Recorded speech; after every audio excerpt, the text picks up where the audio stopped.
All-time best power forwards from every NBA team in the history of every team's history, ever, ranked. You should know how this goes by now, but if you don't, here's the rules. Players can only be used for one team, and all of these rankings are based on how good players played just for that one team. Links for the other videos are in the description, so let's go.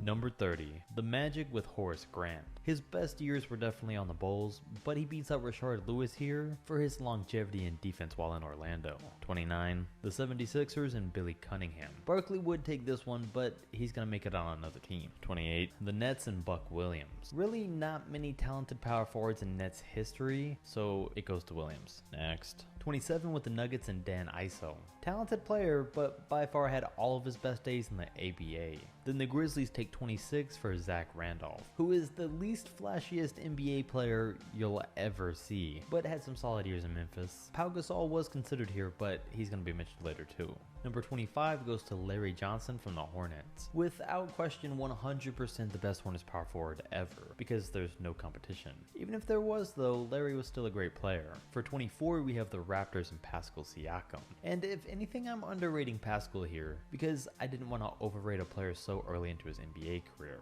I really think Siakam's the total package though, and I'd say he's the player that a lot of people wanted Serge Ibaka to turn into once he stopped being known as just a shot blocker. Don't get me wrong, Serge has been great, but he never turned into a player as great all around as Pascal is, which is part of the reason that he beats out Ibaka for this spot. And yes, it's unusual, but Chris Bosh is gonna be ranked on another team. 23, the Rockets and Ralph Sampson.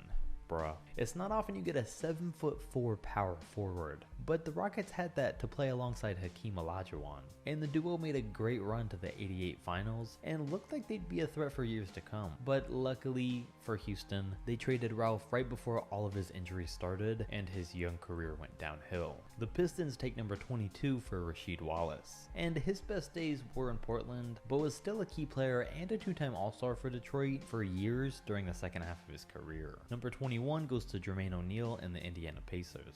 And Jermaine did play center for most of his career, but the years that he played power forward for Indiana were by far his best, and he really was a dominant two-way player, averaging 20, 10, and 2.5 blocks a game for almost 3 years in a row. Number 20, the Cavs with Kevin Love. Now if we're ranking the Timberwolves Kevin Love, this man would be much higher, but as we know, things changed once he got to Cleveland, and it's not even because he was playing with LeBron or didn't fit on the team or anything like that, because we've seen this past season how he's back on a terrible team, fully healthy and everything, still just not the player that he used to be. He's still a solid 17 and 10 guy, and his 2016 championship does help his ranking, but the fact that he didn't play good and was injured in that finals, and has been injured many times since being in Cleveland, drops his ranking back down some. 19, LaMarcus Aldridge from the Trailblazers.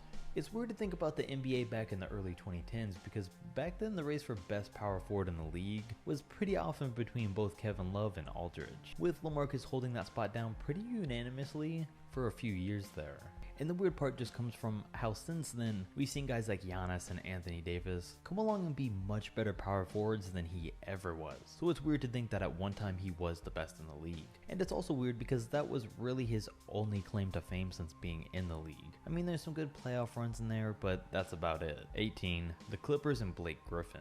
Both Blake and LaMarcus could easily be switched out, and it's a close call on who ranks higher. Both men averaged similar numbers and both made decent playoff runs, but Griffin's by far the better passer and the slightly better three-point shooter, while LA was much better at mid-range, but still Blake's always been at least a solid mid-range shooter, and we've seen Griffin's game develop a lot more throughout the years, so we put him slightly ahead. One spot ahead of him though is Shawn Kemp for the Thunder at 17, who beats out Serge Ibaka by a good amount. But honestly, I probably would have ranked Kemp one spot below Aldridge had it have not been for his one finals appearance, because Blake, LA, and Shawn are all pretty similar talent wise, but with him being the only one that made it that close to a championship alongside Gary Payton, it was an easy choice to rank him here. Then we have the Kings with Chris Webber at 16, who had no competition for this spot, and he was a solid defender, great on offense, and better on that end than Blake, Kemp, and Aldridge. And given the logic that I used to rank those three, with Kemp being ahead of them because of his finals appearance, I rank Webber ahead of all of them.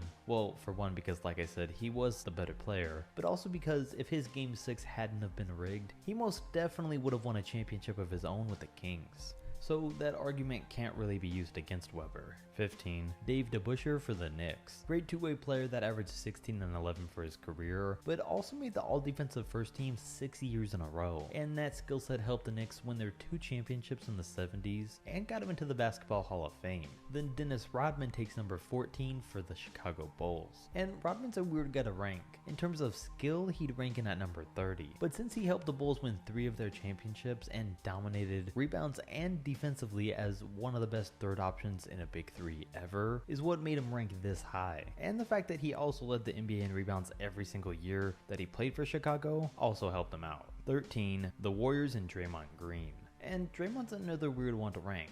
I'll admit, this could be a few spots too high or too low for Draymond Green, but I guess I feel like that means he's in a good spot, right around where he should be. Either way though, I had to rank him slightly ahead of Dennis Rodman, and this is another one that could have gone either way. Both guys won 3 championships with their respective teams, and were at least third options on them. And even though Rodman was a much better defender and rebounder by a good margin, in every other sense of the game, Draymond Green is a much better and diverse player. He's a floor general, an okay scorer, a great passer, good rebounder, good at getting steals and blocks, and a great defender. So he beat out Dennis. But comment if you think he should have or not. 12. The Heat with Chris Bosh. Personally, Bosh played much better while in Toronto, but for the fact that he took all of his skills and put his ego to the side to win 2 championships with the Heat, we rank him for his Miami Heat years instead. And that transition that Bosh made usually isn't one that earns a guy like him a ton of credit, but he deserves it. Not many guys could have made that switch that he did, and have gone from a star player to a third option. But eventually he thrived in that role, and was a huge piece for Miami in all of his years there. The Lakers then take number 11 with Pau Gasol. And no, Anthony Davis's half season there doesn't rank over Pau's entire career there. But it was an easy choice to rank Pau ahead of Bosh, because I mean they really served the same role on their teams. They needed to post up, space the floor to mid-range, and sometimes 3 when needed, and they were asked to play defense as best as they could. And not to mention, both men won 2 championships on their teams. The only difference was that Chris Bosh was a third option to LeBron and Wade, while Pau was a second option to Kobe Bryant, so he ranks higher. Number 10, Anthony Davis with the Pelicans. And 80 is another tricky one, because for the past few guys, how they performed in the postseason and how they helped championship teams played a big part in the ranking. And now here's Davis having only played 13 playoff games and having only won 5 of them. But on the other hand, he's by far the best player skill-wise up until this point. And I don't know for sure, but chances are, if he would have taken anybody's role on any of those other teams previously mentioned, those teams would definitely have had just as much or more success than they did. So I decided to rank him here, but I could see how this one could be controversial too. If he wins any championships though, and plays a big part in it, he'll definitely deserve to be ranked this high, and much higher in the future though. Number 9, Elvin Hayes for the Wizards. Hayes isn't talked about too often unless you're mentioning Wizards all-time greats, because he's definitely one of them and one of the 50 greatest players of all time according to the NBA's old top 50 list. And as for on the Wizards, he's definitely their best power forward, having no true competition here. The Atlanta Hawks are at number 8 with Bob Pettit. Some people think of Josh Smith when they think of who should be in this spot, but he's no contest for Pettit, who averaged 29 and 16 in his best season, won 2 MVP awards, an NBA championship, and was an 11-time All-Star. Number 7, Kevin McHale for the Celtics. And like many other power forwards so far, McHale was a great second option that could do it all. He averaged 20 and 10 whether he was doing it while winning the 6th Man of the Year award, or doing so while playing some of the best defense in basketball, and helping Larry Bird win his 3 championships in the 80s. Number 6, the Bucks and Giannis. And number 30 through 7, mostly, not all, but mostly consisted of guys that were either second or third options, and were complementary players to other stars and helped them win. But these last 6 are all superstar players in their own rights, and Giannis is definitely one of them. And at only 25, I had to rank him this high because of that. Because he's the star on his team, won his own MVP, and averages 30 and 13 on some of the most efficient play in the league today. There's no doubt in my mind that very soon he will climb much higher on this list. I mean, who knows just how high he can get when it's all said and done. But if the man keeps things up how he has been, then the sky really is the limit. Number 5, Kevin Garnett for the Timberwolves. With the way things are going, Giannis is definitely on the path to rank higher than KG very soon. But Garnett had 11 great years for Minnesota, while Giannis has had 3 as a power forward for the Bucks. The only thing Giannis needs is more time, but until then, KG still stays inside the top 5. And as one of the best two-way power forwards the NBA has ever seen, he deserves to be. Number 4, the Phoenix Suns with Charles Barkley. Garnett was a much better defender than Barkley was, and Charles was the better scorer. While both men won MVP awards. The only difference was that the season Barkley won his, he also led the Phoenix Suns to the NBA Finals and took Michael Jordan and the Bulls to 6 games, while KG never made the finals in Minnesota, which is why Chuck ranks slightly higher. Number 3, the Utah Jazz with Karl Malone. And he ranks here for obvious reasons. Now, putting his past personal life to the side for this discussion, we have to give it to Karl for the fact that he was the perfect and best prototypical power forward that you could ever ask for. Great on offense, great on defense, great in the pick and roll, won 2 MVPs, 2 NBA Finals, second most points ever scored, and had the longevity of a Nokia. Number 2, the Mavs with Dirk Nowitzki. Semi-controversial one here because Karl Malone is almost unanimously known on everyone's list to be the second greatest power forward of all time, but I'm changing that here. Karl was definitely the much better defender, had a few more years playing at a top level, and he has 2 MVPs compared to Dirk's 1.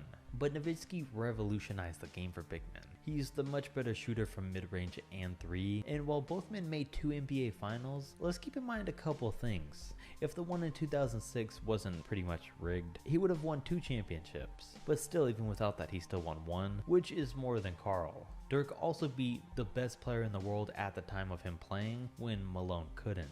And let's also remember the biggest factor here, that Karl Malone got all of his career accomplishments, while his best teammate for his entire career is all-time great John Stockton, while Dirk's best all-time teammate was Jason Terry. Then we have number 1, the Spurs with Tim Duncan, and I'd say probably 95% of people all would unanimously agree that this is Tim Duncan's spot, so I don't need to really explain anything. And as for you 5